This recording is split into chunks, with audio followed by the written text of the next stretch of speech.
Dati akong nahirapan sa constipation. Ito ang nakatulong sa akin. Dati akong hirap na hirap sa constipation. At grabe, ang hassle talaga. Lagi akong bloated, hindi komportable, at minsan kahit anong pilit ko, wala pa rin. Kung nakaka-relate ka, baka constipated ka. Ito ang mga signs na dapat mong bantayan.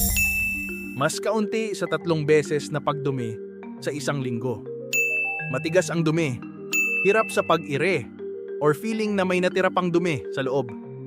Pakiramdam na bloated at mabigat ang tiyan. Sinubukan ko lahat. Uminom ng madaming tubig, mag-exercise, at kumain ng prutas at gulay. Medyo nakatulong, pero parang kulang pa rin. Doon ko nalaman kung gaano kahalaga ang fiber at probiotics. Ang fiber nakakatulong para mas madali at smooth ang pagdumi. Habang ang probiotics naman, nagbabalance ng good bacteria sa tiyan para sa mas healthy na digestion. Simula nang sinama ko ito sa routine ko, ang laki ng naging ginhawa. Wala nang bloating, wala nang hirap sa pagdumi.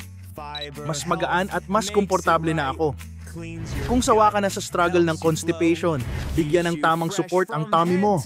Try Fiber Health at maranasan ang tunay na ginhawa.